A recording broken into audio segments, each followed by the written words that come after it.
You know, over the years, because it's so removed now, I feel like whenever they talk about Shaq Kobe, it's always the what if they should have won more. Do people forget the dominance and how hard it is to win 3 in a row in any sport?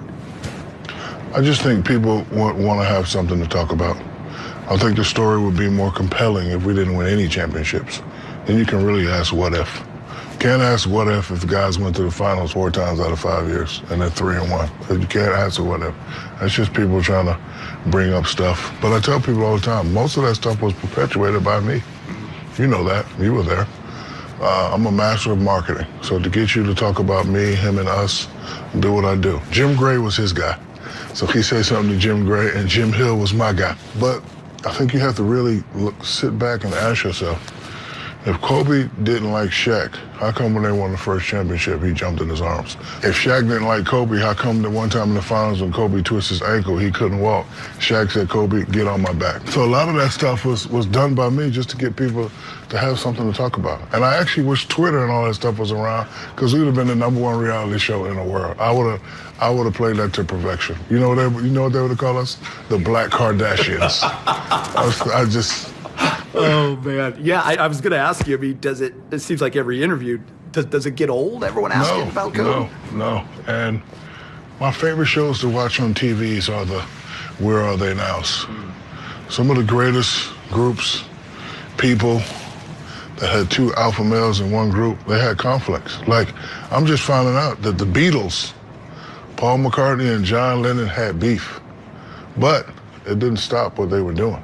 That's why they're some of the most selling artists of all time. I've always wanted to ask you this because, you know, growing up we heard so many fun Shaq stories, and like you said, there was no Twitter back then. Did you once run in, because Phil would fine you guys for being late with basically just shoes on and naked? Butt naked. What was Phil's reaction when you came running? He just started laughing. Oh, I'm not going to find you. Because he had this big dumb shot clock and I was in the bathroom. I didn't have time to put the clothes on, so I just ran out there. 1, 2, 3, Lakers. It's one of my all-time faves. I've always wanted to ask you about it. So, what do you think it would have been like if you played in the Twitter age? I'd be a trillionaire.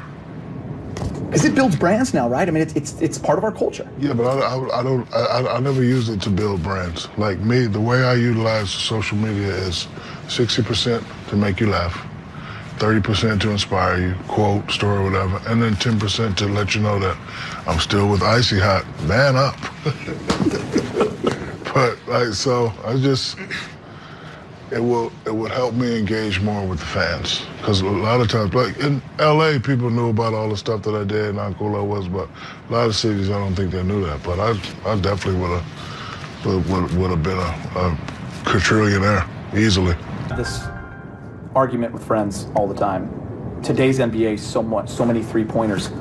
I wanted to get your take on the NBA today versus when you played, and not to have that argument of, oh, it was better when I played, but will we ever see another back-to-the-basket dominant big man? No. That's because I killed them off physically. You really did. No, I killed them off physically and mentally. See, when I was growing up, I watched Patrick Ewing and Michael Graham at Georgetown, guys that played inside, Hakeem Olajuwon. So when I came in and became really dominant and put that boom on a lot of people, the kids that were watching me were like, I don't think I could play like that, but I could play like Dirk.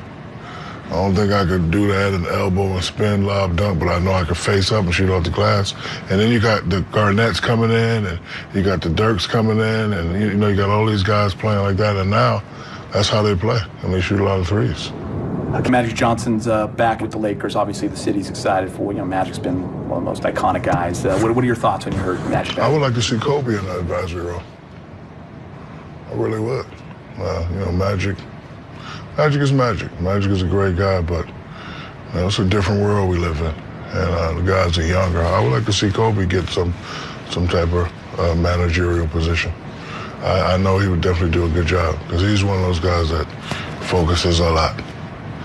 Too much sometimes, but I know he can help get it done. I know he can help bring the city closer and, talk to some guys and tell them how it's going to be. Because we've always had, ever since I was watching, we've always had 1 or 2 big name players. We don't have that now, so hopefully in free agency, Magic can do some magic and, bring a couple of these guys in. Because that's all we need.